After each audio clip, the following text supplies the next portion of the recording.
Retornando às nossas atividades, nós vamos agora assistir uma apresentação do projeto Barco Escola.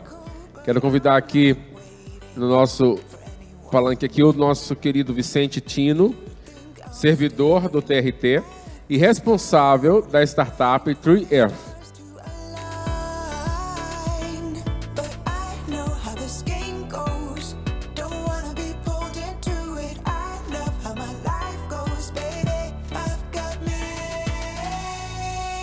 Bom dia, bom dia. Bom dia, excelentíssimos. Sou servidor da casa, meu nome é Vicente Tino e responsável pela startup Tree Earth. O projeto Barco Escola nasceu no início desse ano com o seguinte objetivo.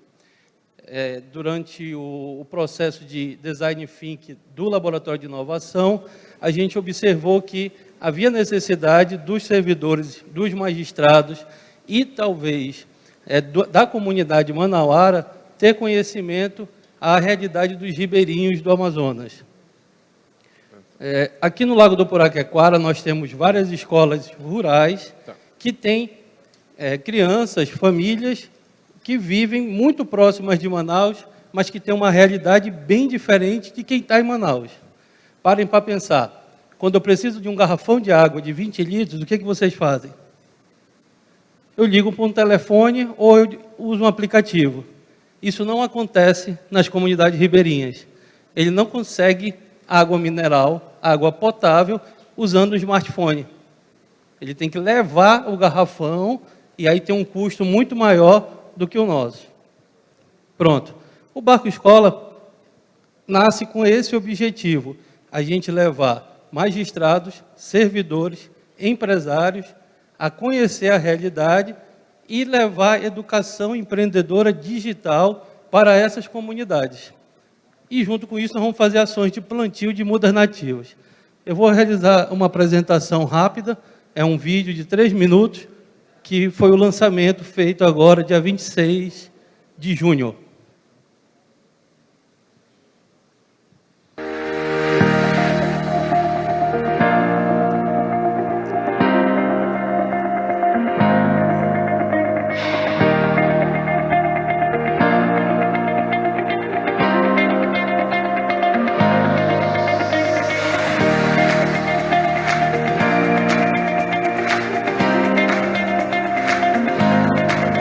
São mudas nativas da floresta amazônica, plantada por amazônicas dentro do lago. Nessa ação participou a Escola Tereza Cordovil, uma escola municipal, o Tribunal do Trabalho, o CECIPAM, o Ministério Público do Trabalho, em uma ação de imersão dentro da comunidade, ouvindo e entendendo a realidade local. Tribunal da sociedade amazonense, mas especificamente as pessoas mais vulneráveis.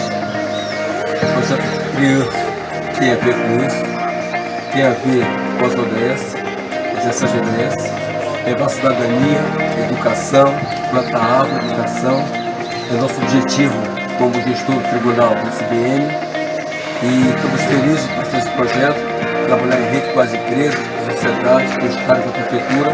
Eu espero realmente a gente deixar aqui um diferencial para que essa população tão vulnerável seja mais assistida, fique mais conectada com o tribunal e também com a sociedade em geral.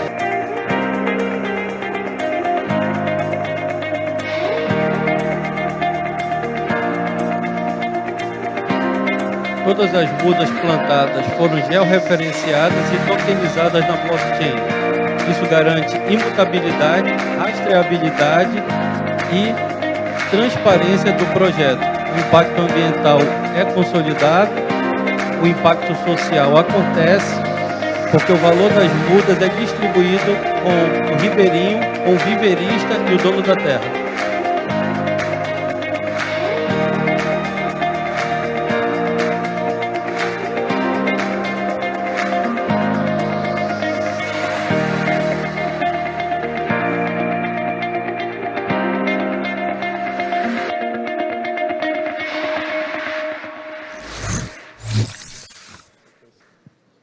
Dando continuidade à nossa programação, convidamos a excelentíssima ministra do Tribunal Superior do Trabalho, Morgana de Almeida Richa, para proferir a aula magna com o tema Trabalho Seguro, Direito Fundamental.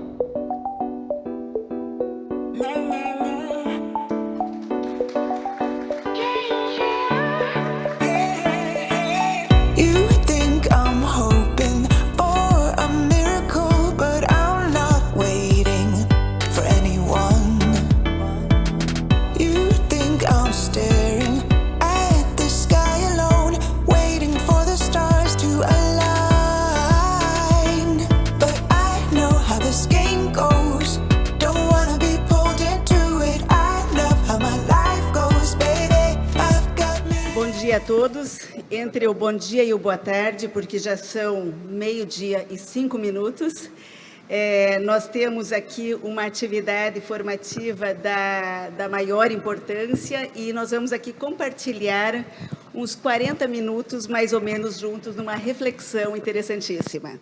Mas, antes de tudo, eu gostaria aqui de cumprimentar o presidente do Tribunal Regional da 11ª Região, desembargador Aldalifal Hildebrando da Silva, que tem conduzido com maestria este tribunal do maior estado geográfico da Federação, cujo aprendizado, desembargador Aldalifal, é de grandeza ímpar para qualquer um de nós que venha a este estado, não importa quantas vezes o faça. É uma honra estar aqui, aceitar o seu convite, e também da doutora Carolina Lacerda, sua juíza auxiliar, que está com o desembargador Aldalifal desde a Escola da Magistratura e Júri da 11ª Região, com um trabalho belíssimo agora junto à administração, no seu ápice, na condução dos desígnios deste tribunal. Eu cumprimento também a diretora da Escola Judicial, desembargadora Ruth Barbosa Sampaio, desembargadora Ruth, que nos propiciou aqui uma visita à Escola Judicial, ao Sejusc, que dirige, que coordena com também tanta maestria uma seara de fundamental importância, que é a conciliação, a solução adequada dos conflitos por intermédio de um trabalho hoje realizado pelo Poder Judiciário por intermédio dos seus núcleos e seus centros organizados. Cumprimento, junto com a desembargadora Ruth, a decana deste tribunal, desembargadora Solange Maria Santiago Moraes, referenciada desembargadora Solange, pelo seu trabalho no tribunal já há tantos anos, com absoluto destaque. E também eu gostaria de cumprimentar a doutora desembargadora Adriana Sena Orsini. Desembargadora Adriana Orsena é do TRT de Minas Gerais, TRT da 3ª Região, e a desembargadora Adriana realiza um trabalho institucional há mais de 20 anos, operamos juntas nas diversas searas do Judiciário. Eu também gostaria aqui de cumprimentar 2 desembargadores do TJ que conosco estão presentes, os desembargadores Flávio Pascarelli e desembargador João Simões. O desembargador João Simões comentava agora há pouco, estivemos juntos no CNJ, eu era, na época, conselheira do CNJ, o desembargador João era presidente do Tribunal de Justiça do Amazonas, e assim vão as interações institucionais ao encontro do tempo. Também eu cumprimento os militares aqui presentes, massivamente representados, o faço na pessoa do senhor Tadeu Orozco, vice-almirante, do senhor Davi Almeida Alcorado, major brigadeiro do ar, e também do senhor Marcos Vinícius Oliveira de Almeida, coronel comandante-geral da PM do Estado do Amazonas. Também cumprimento aos procuradores, promotores de justiça, servidores da casa, advogados, estudantes, universitários, enfim, sintam-se todos pessoalmente cumprimentados. Concorrer com o horário de almoço já é difícil. Com as apresentações maravilhosas que tivemos aqui, ímpar. e com a medalha que se fará na sequência, que ocorrerá na sequência, mais ainda. Então, desembargadora Eudalifal, eu vou tentar reduzir, ou mais ou menos concatenar o raciocínio do nosso tema Trabalho Seguro, Direito Fundamental, em torno aqui de 40 minutos. E eu inicio, senhoras e senhores, dizendo o que referenciei agora há pouco, da importância do tema. Há 2 vértices aqui bem pontuados. O primeiro, trabalho seguro, e o segundo, direito fundamental. Nós vamos começar aqui um pouquinho antes para ilustrar a temática que estamos falando. Afinal de contas, de que estamos falando? E aí, nós temos uma realidade encontrada a esse respeito. Estamos aqui passando o PowerPoint numa sinalização equivalente a essa. Quando piscar assim, a gente muda lá, fazer um combinado aqui. A nossa realidade encontrada, vejam só, qual é o contexto Brasil que estamos falando? Esses dados, eles são da Previdência Social. Ano 2021 a 22, foram 2.293.297 auxílios, doenças, acidentários com afastamento superior a 15 dias. Só nesta informação, já tem 2 dados que vão aparecer depois. Nós estamos falando aqui de custo, né?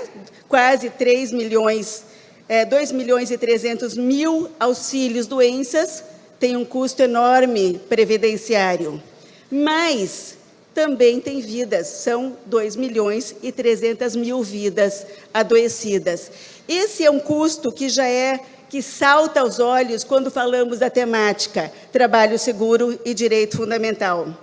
E vejam só, 19.348 casos de doença ocupacional, sendo 25.492 empregados por morte ou incapacidade laborativa permanente.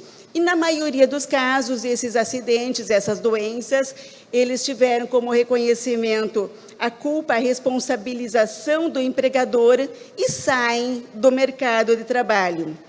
Um outro dado, que aqui é bastante expressivo e assustador, é que nós estamos falando de um mundo do trabalho muito específico e que não é o total do mundo do trabalho. Por quê?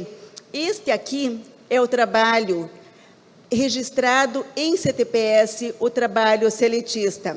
Ou seja, toda a gama de trabalhadores informais, ou mesmo dos servidores públicos, cuja competência não é afeta à Justiça do Trabalho, não estão nesta conta. E nós temos aqui um público bastante heterogêneo. Eu gosto muito de pensar no conhecimento como fonte de informação. E, na medida que é uma fonte de informação, quando ouvimos uma palestra, quando estamos diante de algumas reflexões, as melhores são aquelas que levamos para casa.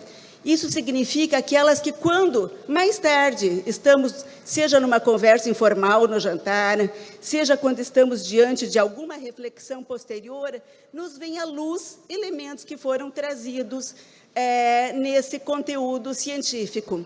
E, embora aqui nós estejamos falando de um assunto muito pontuado, ele se refere não apenas, embora aqui nós estamos diante da CLT e das questões laborais, mas o trabalho seguro e o direito fundamental refere-se à vida de cada um de nós. E é disso que nós estamos falando. Na sequência, nós temos uma pirâmide que é bastante interessante. Essa pirâmide foi um estudo feito por um engenheiro chamado Bird, e ela ficou conhecida por mensurar e qualificar os riscos laborais dentro das empresas. E é uma lógica constante e proporcional. E essa pirâmide, ela passa a ser utilizada, então, como uma ferramenta para prevenção, para ações preventivas. Vejam só como é interessante a relação de lógica matemática que se estabelece aqui.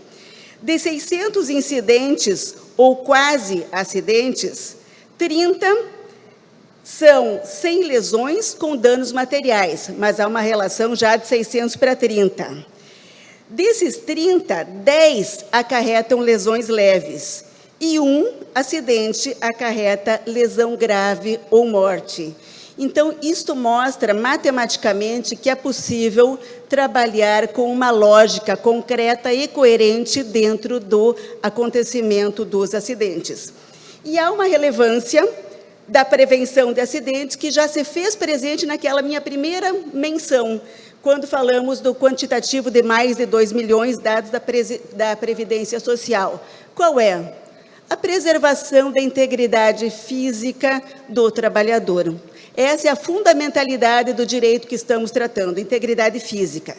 Mas há também a questão da economia, da produção, custo da produção e economia dos gastos públicos. Por isso é que essa questão ela é vista em proporção mundial, não é apenas nacional. A questão ela é grave, por isso a OIT, Organização Internacional do Trabalho, instituiu em 2001, o dia 28 de abril, como um Dia Nacional de Segurança e Saúde do Trabalhador e também em homenagem e memória das vítimas. Em 2005, no Brasil, foi instituído como Dia Nacional da Memória dos Acidentes de Trabalho. E há princípios que norteiam, vejam só como tudo se conecta, nós falamos assuntos que vão dialogando e interrelacionando. Direito ambiental, estamos em pleno Amazonas, não é, doutora Carolina? Em pleno Amazonas, na maior floresta pulmão do mundo, estamos falando de um direito ambiental, mas também de um direito ambiental do trabalho, cujo caráter, vejam bem, ele é transgeracional, ele se transmite de uma geração a outra, ele perpassa gerações devido à sua grande expressão para a humanidade. E há princípios que regem o direito ambiental e que passam para o direito ambiental ao trabalho. São eles o princípio da prevenção, o princípio da primazia da prevenção, observadas as peculiaridades de cada segmento ou atividade, evitar todo e qualquer dano. Essa, eu diria que se fosse escolher uma base de centralidade e um pilar de assentamento, está no princípio da prevenção, que é o programa Trabalho Seguro.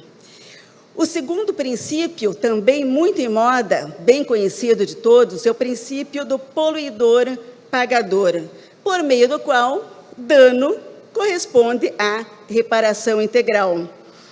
E o terceiro, o princípio da participação, também fala do que estamos fazendo aqui. Órgãos públicos e toda a coletividade, cabem a eles, a todos nós, a defesa, a preservação do meio ambiente.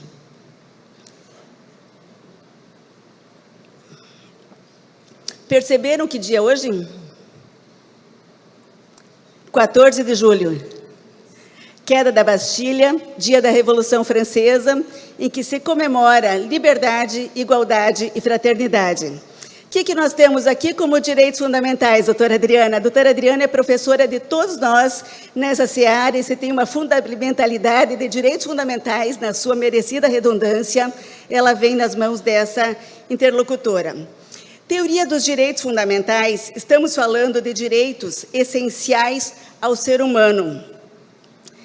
E esses direitos, eles decorrem de um fotoprincípio que é o da dignidade da pessoa humana, considerado o princípio mãe, do qual todos os demais vêm em desdobramento.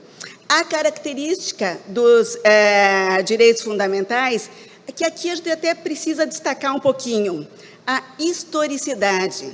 A historicidade, segundo Zé Afonso da Silva, significa que são históricos como qualquer direito. Históricos significam que eles nascem, modificam-se e desaparecem. É diferente do direito natural, que ele é considerado como imanente, da historicidade dos direitos fundamentais, que tem essa dinâmica transformativa, essa mutação, conforme o próprio desenvolvimento da natureza humana. Eles são inalienáveis, não têm viés econômico patrimonial, Eles são imprescritíveis, mesmo que não se usufrua desse direito fundamental com o passar dos anos, ele não deixa de ser exigível.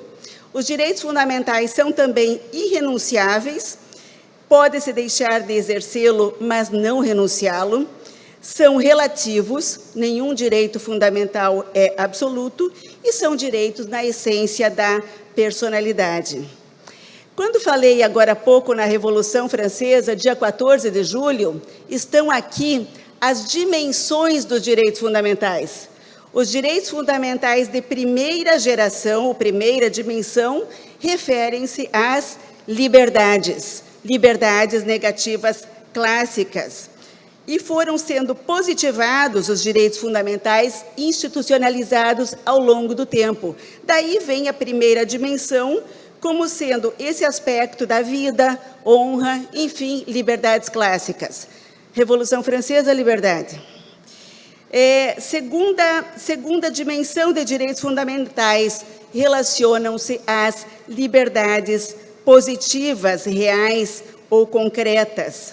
Estamos falando aqui de direitos econômicos, sociais e culturais. E, por último, os de terceira dimensão que consagram os princípios da solidariedade e da fraternidade. Então, não por acaso, esse evento ocorre nesta data de hoje, data comemorativa de tudo quanto significam os direitos fundamentais, desembargador Audalifal, de primeira, segunda e terceira dimensão, aqui presentes nas suas 3 esferas históricas bem delineadas. E, em relação à eficácia, os direitos fundamentais, eles têm eficácia vertical e horizontal. Vertical na medida em que aplicam-se como limites à atuação do Estado, e horizontal entre particulares. E fala-se também em direitos à eficácia transversal ou diagonal em relação ao direito do trabalho, considerada a sua hipossuficiência. Bem, os direitos fundamentais, eles têm característica, em primeiro lugar, constitucional. Aonde eles estão assentados? Na Constituição de 88. E essa Constituição, Constituição cidadã, Constituição democrática, que trouxe um recorte civilizatório ao nosso país, ela traça no seu artigo 7º, como direitos dos trabalhadores urbanos e rurais, no inciso 22, redução dos riscos, e no inciso 28, o seguro contra acidente do trabalho, sem excluir a correspondente indenização. Então, aqui estamos falando de um direito à saúde e ao meio ambiente do trabalho digno. Também o artigo 196 da Constituição referencia aqui a saúde como direito de todos e dever do Estado, e o artigo 225, o direito ao meio ambiente ecologicamente equilibrado, cabendo a quem, olha que interessante, nós falamos antes do princípio da participação, impondo-se ao poder público e à coletividade. Novamente, voltamos como o dever de todos. Na sequência, a CLT. A CLT, nas suas 3 disposições aqui referenciadas, ela vai estabelecer, em primeiro lugar, cabe às empresas cumprir e fazer cumprir as normas, instruir os empregados, adotar medidas e facilitar o exercício da fiscalização. Percebam que fecha o circuito, ou ao menos procura fechar. O artigo 166, a obrigação das empresas de fornecer equipamentos de proteção individual. E o artigo 223, no que tange à responsabilidade pelo dano extrapatrimonial. Descemos da Constituição para a CLT e vamos agora às normas regulamentadoras. Quando se fala em descumprimento da legislação no Brasil, ou enfim, das transformações necessárias, às vezes se critica a existência de normas. Mas quando nós fazemos um estudo mais aprofundado a respeito dos normativos, percebemos que não faltam. elementos para que nós tenhamos comportamentos mais adequados do ponto de vista civilizatório. E aqui há também a importante participação das normas regulamentadoras. Essas normas, elas são administrativas, elas são criadas pelo Poder Executivo, e aqui nós temos atualmente de volta ao Ministério do Trabalho e Previdência, recriado em 2021, a participação das normas regulamentadoras estava no Ministério da Economia, agora parece que está voltando para o Ministério do Trabalho. Enfim, esse processo apenas para entender e perceber a importância de normas direcionadas em razão da saúde e segurança. E essas normas, elas têm na sequência, como conceito e principais alterações, rápidos destaques. São normas elaboradas pelo Ministério do Trabalho. Elas detalham a CLT, Consolidação das Leis do Trabalho.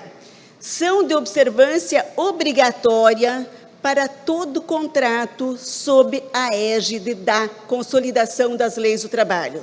Se estiver no guarda-chuva CLT, é obrigatório o seu cumprimento, seja dentro da esfera pública ou da esfera privada, não importa qual. Todos os trabalhadores sob a égide da CLT estão submetidos a essas normas. E elas estão em constante mutação. Em 2023, houve a vigência de novos textos no que se refere a NR6, Equipamentos de Proteção Individual, NR35, Altura, NR38, Limpeza Urbana e Resíduos Sólidos. Apenas aqui para perceber como é interessante que as diferentes atividades profissionais que produzem algum risco ou necessitam de uma regulamentação de prevenção e cuidado têm diante dessas normas a sua especificidade. E entramos agora aqui no aspecto da responsabilidade civil. A responsabilidade civil é o dever de indenizar que vem da reparação integral. Na medida que um acidente acontece, é necessária a devida reparação. Aqui há várias teorias, não vamos adentrar nelas, mas apenas destacando que a responsabilidade civil tem as teorias extracontratual ou aquiliana e a contratual, e elas têm aqui no destaque que necessita essa pontuação da responsabilidade civil. Ela pode ser subjetiva e objetiva.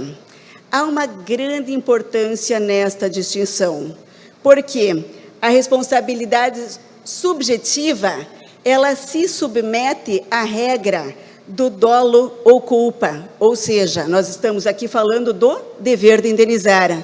Para que haja o dever de indenizar pela teoria da responsabilidade objetiva, deve haver algum ato do empregador, alguma participação que signifique dolo ou culpa naquele acidente ou doença ocupacional.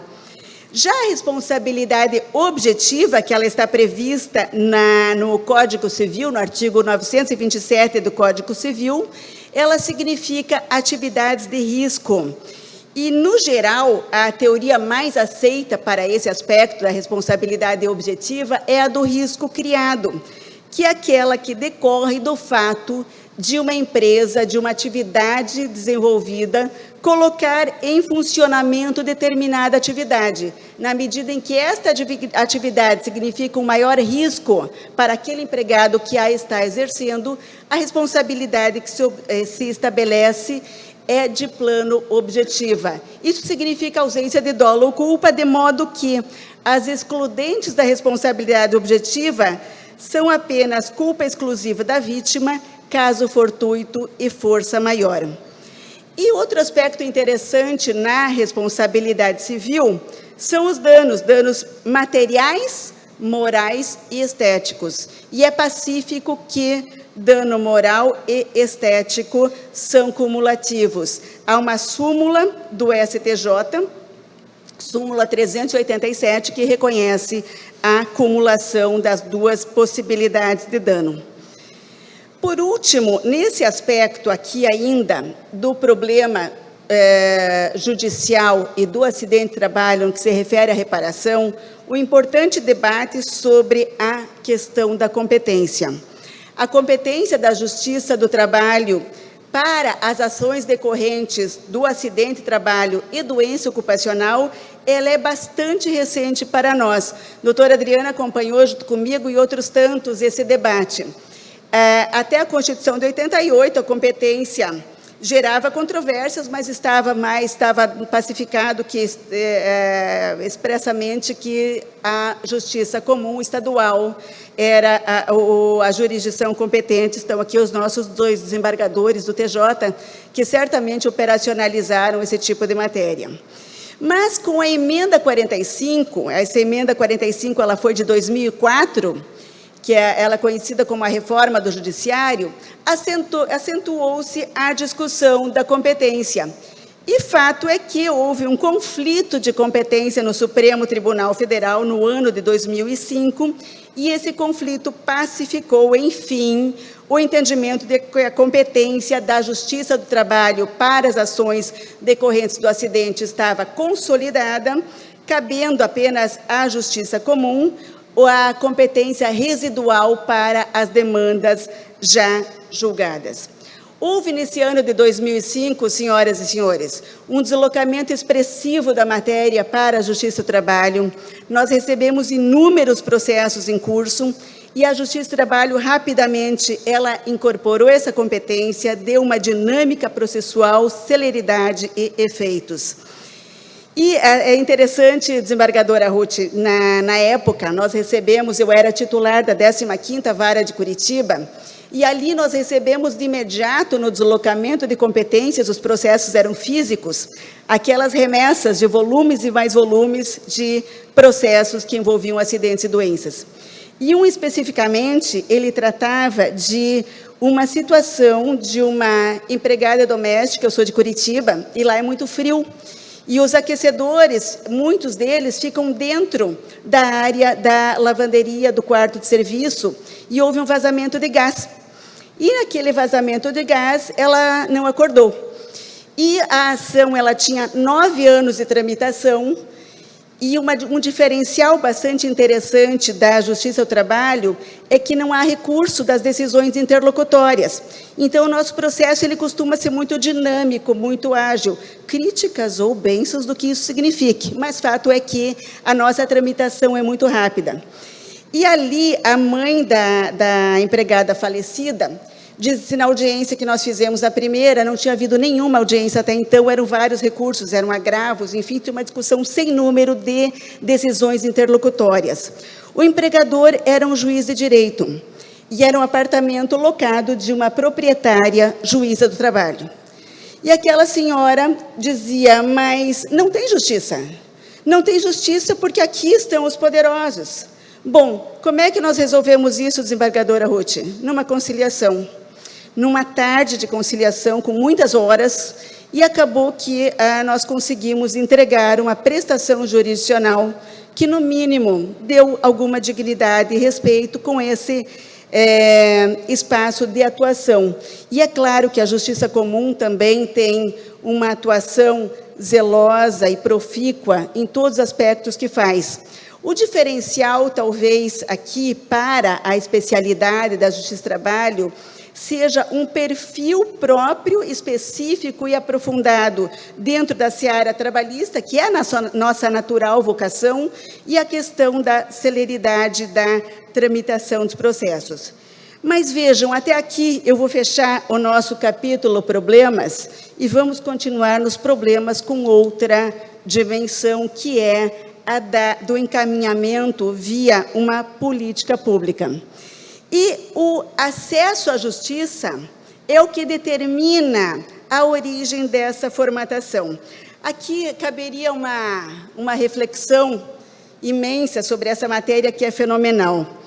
O acesso à justiça, ele é visto, ou ele era visto como entrada. O que é acesso à justiça? Eu vou entrar com uma ação em juízo. E na medida em que se tem uma ação tramitando, se tem o acesso à justiça. É isso? Não, não é. Não é. Porque o acesso não é apenas o ingresso, e nisso o professor Kazuo Watanabe, ele trouxe uma revolução a esse aspecto de uma ordem jurídica justa, em que o acesso não é apenas a entrada, mas também a saída. E aí começa a resposta do Estado, em nível jurisdicional, para uma adequada solução dos conflitos em instância superior à demanda, e a colaboração dos demais poderes com a essência da política pública judiciária. Nos movimentos de acesso à justiça, há um livro clássico, que é do Mauro Capelletti e Brian Gart, que vai descrever, mediante um estudo, o projeto Florence, estudou ondas de acesso à justiça. Na primeira onda foi identificada a questão da assistência judiciária gratuita. Na segunda onda, as ações coletivas e populares. E na terceira onda, é onde estamos, são os meios alternativos aos ordinários. Esses meios aos alternativos ordinários, eles ganharam notoriedade e passou, então, o judiciário a atuar de forma menos, ou talvez em paralelo a, seja mais apropriado dizer, ao meio ortodoxo, que é a solução adjudicada do conflito. Então, aparecem as políticas públicas, elas vêm ao encontro do momento atual, elas trazem colaboração mediante ações coordenadas das instituições e envolvem planejamento estratégico. Na sequência, nós chegamos aqui às políticas públicas em específico e ao programa Trabalho Seguro, após passado o direito fundamental e a questão do contencioso, e há às vezes, uma reflexão e, às vezes, uma crítica. Política pública. Política pública é papel do Poder Judiciário? Porque a política pública, a rigor, ela é papel do Poder Executivo. Nós temos a separação dos poderes, ainda no modelo clássico de Montesquieu, em que Executivo, Legislativo e Judiciário, cada qual exerce a sua esfera de competência, o que significa atribuições e funções. Mas, ao longo do tempo, ficou bastante claro que e mesmo Montesquieu, acho que tinha essa abertura, eu nunca achei que ele fosse fechado a isso, não me parece, de um exame da obra dele, que fosse fechado. Mas o fato é que há uma permeabilidade de funções e atribuições, e a resposta é sim. O judiciário, ele faz uma política pública, a meu ver, é uma função atípica e não típica, o que significa que ela é estabelecida em caráter complementar, mediante ações, vejam só, atividades concretas, complexas, dinâmicas e multidisciplinares, sujeitas a variáveis do contexto social, político, econômico, compostas por elaboração, decisão, execução e posterior controle e avaliação dos resultados. Isso significa accountability, prestação de contas para nós, porque política pública judiciária não é meramente uma atividade, um exercício, mas exige ciclos, etapas, programação, prestação de contas e, obviamente, há um investimento financeiro dentro desses aspectos, como é o programa Trabalho Seguro. E nós temos, então, aqui esse programa, esse valoroso programa, Programa Nacional de Prevenção de Acidentes do Trabalho e Doenças Ocupacionais. Ele é desenvolvido desde o ano de 2011. E aqui merece uma homenagem ao ministro João Oreste Dallazen. Na época, ele era presidente do Tribunal Superior do Trabalho, e foi na gestão dele em que concebida esta política pública judiciária nacional da prevenção de acidentes. Logo no ano seguinte, em 2012, este projeto, este programa, ele foi institucionalizado em caráter permanente, e agora, já mais recente, ele é evolutivo, ele foi incorporado ao objetivo número 8, ODS da Agenda de Desenvolvimento Sustentável da ONU, que é promover o crescimento econômico sustentado, inclusivo e sustentável, emprego pleno e produtivo e trabalho decente para todos. Ou seja, o Judiciário inserido na ODS número 8, pela meta 9 do CNJ, traz o programa Trabalho Seguro para não apenas o nível nacional, como um patamar internacional na própria ONU, para além da própria CLT. Tão importante é este programa que ele dispõe de um orçamento próprio. Esse orçamento, ele já foi, no ano de 2014, eram 5,5 milhões de reais, a doutora Adriana vai lembrar bem disso. Nós estamos num contingenciamento, hoje ele gira em torno de 2,5 milhões de reais, o que significa que houve uma redução, mas que ele tem uma amálgama bastante diferenciada, que é um orçamento carimbado. Ele é vinculado, os tribunais recebem, doutores, esse valor anualmente para o programa Trabalho Seguro e é obrigatório o seu desenvolvimento com a responsabilização, a accountability, tanto dos tribunais, quem coordena aqui o Trabalho Seguro no Amazonas é o presidente, desembargador Aldalifal, e responsável pela gestão deste modelo. Há um acompanhamento e há uma execução. Há objetivos do programa, eles são normativamente traçados, e o primeiro é a diminuição do número de acidentes, prevenção, fortalecimento da política nacional. Por que fortalecimento da política nacional? Porque há uma política nacional do Poder Executivo de segurança e saúde no trabalho. Ninguém está se substituindo ou sobrepondo, está agindo em colaboração à política nacional e, por isso, se estabelece aqui como objetivo o fortalecimento dela. Promoção e articulação entre instituições, todas as instituições, aproximação dos atores da sociedade civil e preservação da rigidez no ambiente de trabalho. Vejam só, senhoras e senhores, não existe uma política pública se ela for realizada por uma estaca, por um segmento do poder público. Só será política pública se houver a participação de uma soma de atores públicos e privados. E assim o é nas linhas de atuação. Eu vou pedir para passar 2 vídeos e deixar o... Só põe as linhas de atuação para mim ali. As linhas de atuação... Consegue? Eu vou falando aqui, enquanto os vídeos vão sendo colocados, as linhas de atuação do programa Trabalho Seguro. Em primeiro lugar, é uma política pública, diálogo social e institucional, educação para prevenção, compartilhamento de dados e informações, estudos e pesquisas, efetividade normativa e eficiência operacional. Com base nisso, com base nos objetivos e nas linhas de atuação, tanto o TST como os tribunais devem anualmente realizar várias atividades. E eu separei 2 vídeos rapidamente, são 30 segundos cada um, para mostrar um pouquinho daquilo que, para mim, teve uma ação muito forte, sem prejuízo das outras ações.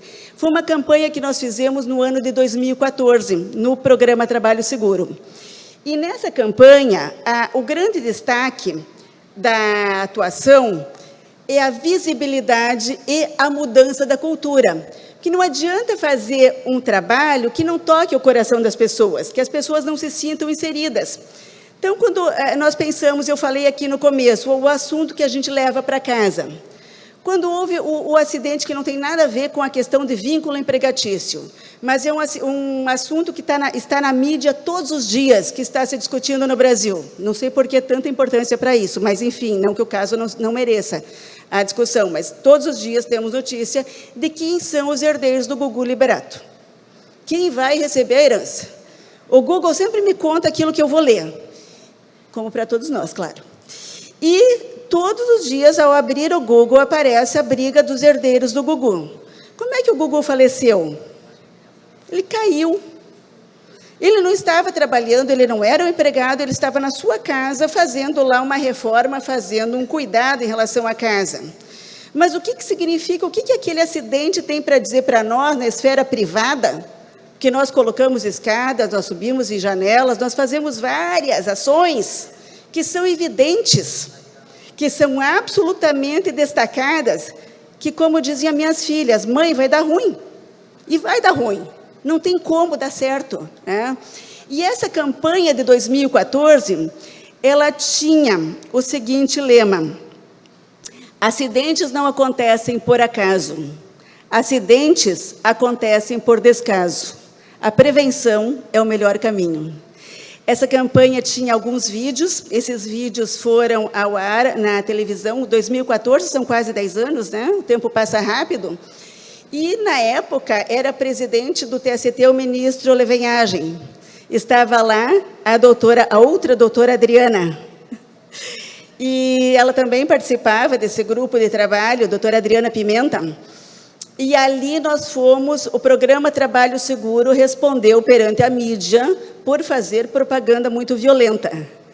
De fato, são propagandas, assim, são pequenos vídeos que mostram uma essência de um trabalho, que a ideia era atingir o coração das pessoas de que o acidente acontece e que a prevenção é o melhor caminho.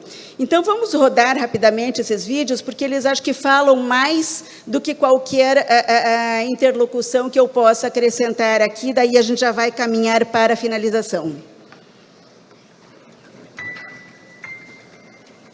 Escuta, Paula. Oi. Vou ter que cancelar a viagem no fim de semana. Ah, sério? Sério. Fui escalada com um acidente de trabalho na sexta-feira à tarde. Vou perder a mão.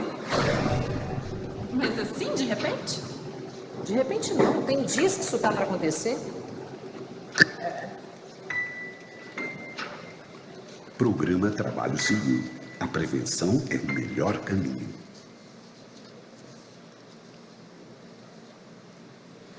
Esta é uma fatiadora de frios. Durante anos, ela tem sido uma máquina exemplar, orgulho da casa.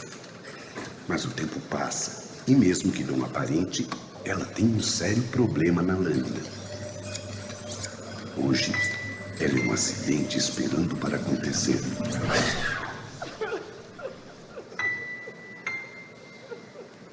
Programa Trabalho Seguro. A prevenção é o melhor caminho. Temos a dos pregos aí? Não? Tá. Tem um outro que é uma máquina, que é uma máquina de pregos, e a pessoa está ali fazendo também o trabalho, e dali a pouco a máquina ela emperra. E ali a pessoa o trabalhador vai bater na máquina para tentar fazer funcionar, o que é bastante comum. A gente acaba tendo um problema no equipamento e tenta fazer com que ele responda, e o prego vem no olho da pessoa. O acidente não aparece, vejam que em nenhum momento o acidente aparece, mas é evidente que ele vai acontecer e que ele aconteceu, e essa é a ideia. Um deles, esse vídeo dos pregos, trabalha na ideia que as pessoas elas sejam adequadamente preparadas para desenvolver o trabalho. Essa ideia da fatiadora trabalha a ideia de que o equipamento deve ter uma manutenção e um cuidado adequado. E aquele primeiro vídeo que o acidente vai acontecer, a ideia dele é que as pessoas sabem que o problema está ali e que o acidente tem dia e hora para acontecer. Pode não ter o dia certo e a hora certa, mas sabe-se que ele vai acontecer. Então, essa é a ideia do programa Trabalho Seguro. Ele tem uma linha de atuação a partir da presidência do Tribunal Superior do Trabalho, ao ministro-presidente do tribunal responsável em nível nacional, a gestores, a grupos de magistrados em cada estado que atuam, e a coordenador, enfim, a todo um aspecto estrutural bastante acentuado do programa. E o destaque para as ações regionais perante os tribunais é o efeito espelho. tudo quanto falamos a partir do programa nacional, ele tem na esfera estadual a sua atuação. Eu gostaria apenas de que fosse ficar visualizado ali na rede de prevenção, na sequência, podemos passar mais um pouquinho. Aqui a rede, né? Há uma rede que atua, são órgãos diversos. Na sequência, há um comitê interinstitucional, e essa é a vertente nacional do programa, com a soma de atores. Nesse aspecto, pode colocar a figurinha próxima do comitê interinstitucional? Aí, vejam que tem vários operadores, e na próxima, os colaboradores e parceiros. Temos aí instituições públicas e privadas. O interessante dessa somatória de agentes, uma coisa que nós nunca tivemos sucesso, me parece que até hoje ainda falta, e a dificuldade do Brasil, é de conseguir estabelecer cadastros e estruturas que se comuniquem entre elas. No próprio judiciário isso é difícil, imagine em relação aos poderes públicos de forma geral, executivo, legislativo, judiciário, nas diferentes instâncias. Por que estou falando isso? Há uma dificuldade muito grande na contratação de pessoas com deficiência dentro das empresas. E a reclamação constante que se tem, e a defesa em muitos processos, é que, embora se veiculou, houve informações, não apareceram candidatos. E é possível um cadastro de reabilitados da Previdência, mas nos faltam pernas para efetivar modelos que permitam esse nível de interação e de resultado concreto. Digo isto porque tem muito ainda a fazer pelo programa Trabalho Seguro. As gestões regionais e nacionais, elas lidam com uma esfera que ao mesmo tempo de crescimento e transformação de cultura. As experiências passadas são ricas para o aprendizado e sempre se deixam espaços de construção a partir daquilo que se atingiu. E se nós falamos lá no início que tem uma pirâmide de proporcionalidade entre os acidentes, nós podemos pensar que há uma pirâmide de proporcionalidade de medidas que sejam efetivas, assertivas e transformadoras. Com isso, eu agradeço aqui o espaço, desembargadora Audalifal. Agradeço essa audiência, paciência de todos aqui ao nos acompanhar. Espero ter deixado, de fato, alguma reflexão, desejando para o Programa Trabalho Seguro do Estado do Amazonas uma colaboração contributiva e também todo o sucesso, doutora Carolina, na gestão que segue. Muito obrigada, bom dia a todos e já parabéns aos homenageados da medalha que segue. Obrigada.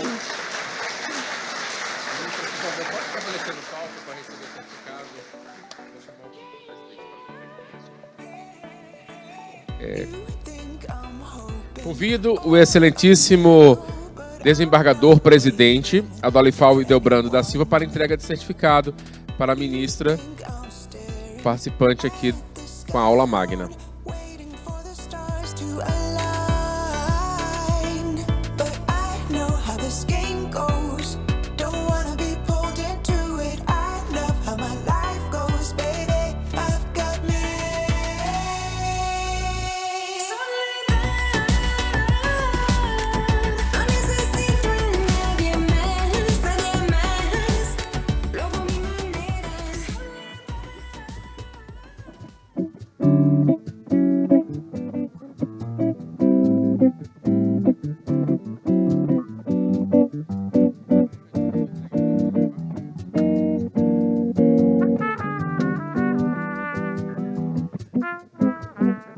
Daremos início agora à cerimônia de entrega da moeda de reconhecimento da presidência do Tribunal Regional do Trabalho da 11ª Região, ano 2023.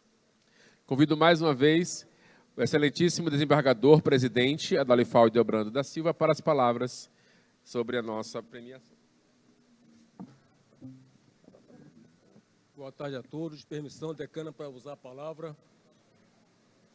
Antes de falar da medalha, eu vou falar de um ser humano extraordinário, de uma pessoa extraordinária, de um ente extraordinário, de um órgão extraordinário, de uma mulher extraordinária. Essa mulher, essa ministra de férias coletiva no TST, com a filha recém-operada, gentilmente aceitou nosso convite para vir aqui palestrar aqui no TRT-11, aqui no Amazonas. Peço permissão a doutora Carolina, que é poliglota, a doutora Morgana, que é poliglota, se eu errar a pronúncia. Então, se eu fosse agradecer, ministra Morgana, em latim, seria gratias. Se fosse em francês, seria merci. Se fosse alemão, danke. Se fosse italiano, grazie. Se fosse espanhol, gracias. Se fosse inglês, thank you. Se fosse em japonês, arigato. Se fosse tupi-guarani, haevet. Mas nosso português, nosso vernáculo, nosso escritor, Desembargador Pascarelli, nosso escritor, né? Cunhou um termo chamado obrigado para agradecer. Quando você fala obrigado, você fala assim, nós estamos comprometidos com Vossa Excelência. Nós devemos favor a Vossa Excelência. Então, obrigado é um compromisso que o TRT-11 tem eterno com Vossa Excelência pela sua deferência, pela sua fidalguia, pelo seu exemplo de mulher, esposa, mãe, companheira, que apesar de férias coletiva e a filha recém-operada, atendeu ao nosso convite. Muito obrigado, ministra Morgana.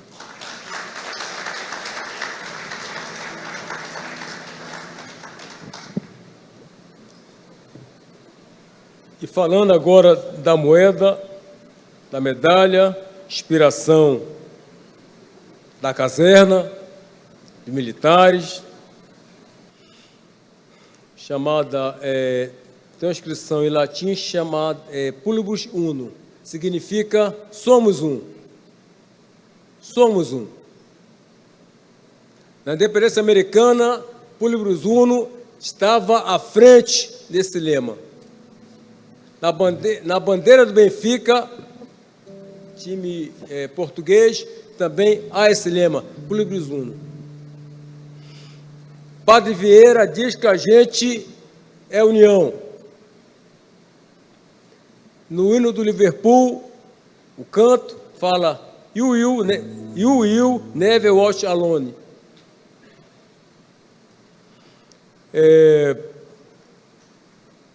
Falar os três mosquiteiros, né? Um por todos, todos por um. Então, senhores, é uma honra condecorar todos os senhores. Vocês são extensão do TRT-11, senhores são longa-manos do TRT-11, senhores são nossos amigos, irmãos, colegas, e aqui nosso tribunal estará sempre, sempre à disposição dos senhores. E eu sou aqui, desembargador Simões, promotora Ellen, brigadeiro Davi, eternamente grato ao almirante, aos senhores, pelo que os senhores têm feito para o aumento, para a solidificação da história do TRT-11. Muito obrigado a todos.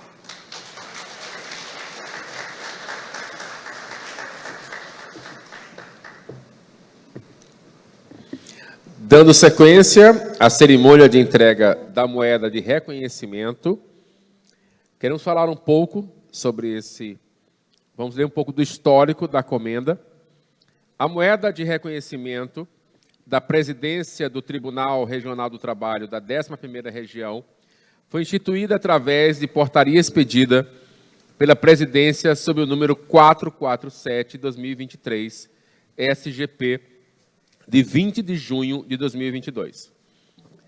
A insígnia é uma honraria destinada a selar os laços de camaradagem e amizade, bem como fortalecer o compromisso com a defesa da justiça trabalhista em nossa sociedade.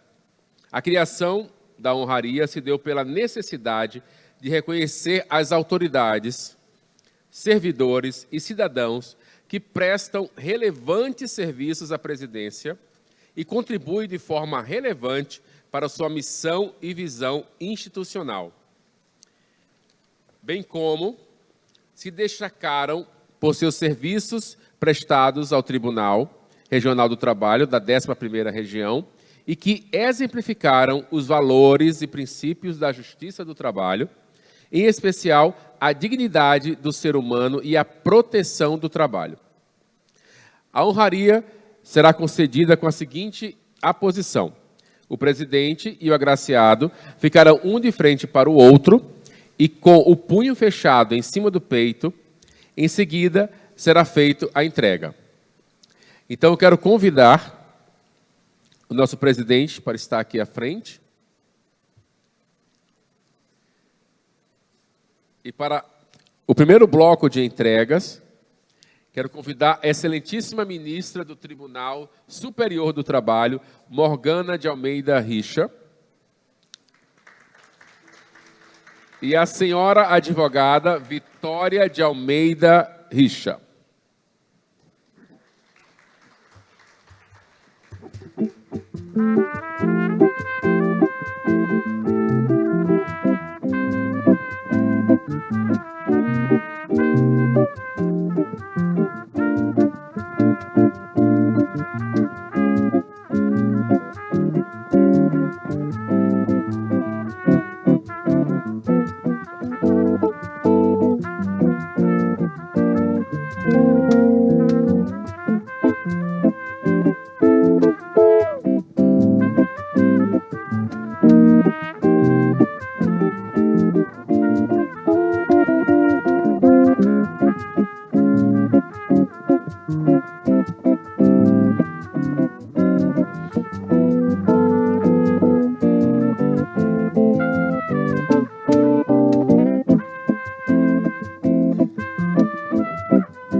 Para o segundo bloco, queremos convidar o excelentíssimo desembargador do Tribunal de Justiça do Amazonas, João de Jesus Abdala Simões, excelentíssimo desembargador do Tribunal de Justiça do Amazonas, diretor da Escola Superior da Magistratura, Flávio Humberto Pascarelli Lopes, excelentíssimo secretário de Estado, chefe da Casa Civil, Flávio Cordeiro Antoni Filho,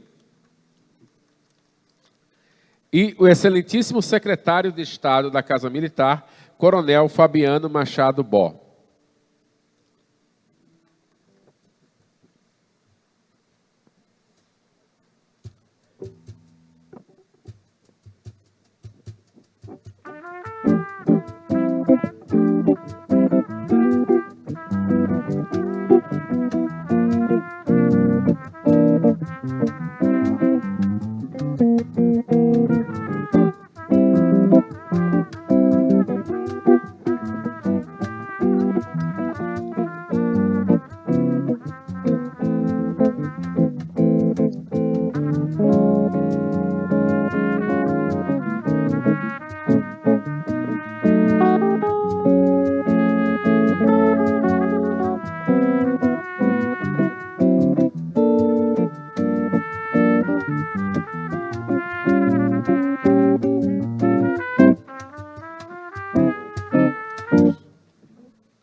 Para o terceiro bloco, convidamos a senhora auditora fiscal do trabalho, Simone Santana Belchior, Excelentíssima Procuradora do Trabalho, Gabriela Menezes Zaccarelli.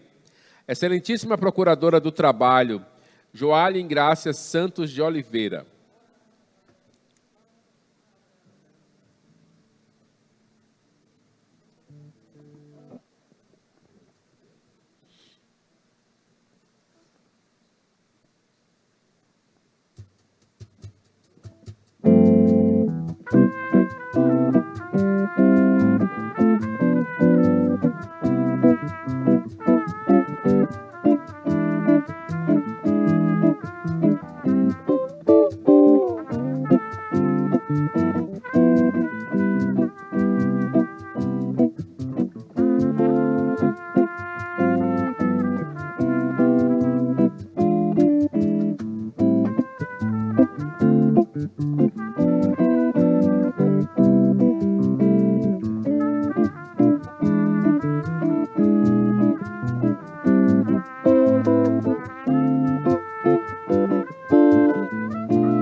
Para o quarto bloco, convidamos a excelentíssima promotora de Justiça do Estado do Amazonas, Renilce Ellen Queiroz de Souza, excelentíssima promotora de Justiça do Estado do Amazonas, Sheila Andrade dos Santos, excelentíssima procuradora do Trabalho, Fabiola Bessa Salmito Lima, o senhor auditor fiscal do Trabalho, Francisco Edson Ferreira Rebouças, e o senhor advogado Júlio Antônio Lopes.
Para o quinto bloco, convidamos o senhor vice-almirante, comandante do 9º Distrito Naval, Tadeu Marcos Orozco Coelho Lobo.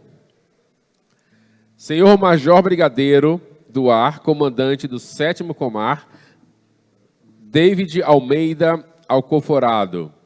Senhor Coronel, comandante-geral da Polícia Militar do Estado do Amazonas, Marcos Vinícius Oliveira de Almeida. E o senhor Coronel, subcomandante-geral da Polícia Militar do Estado do Amazonas, Algenor Teixeira Filho.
Com a devida autorização, encerramos esse evento e desejamos um excelente final de semana a todos.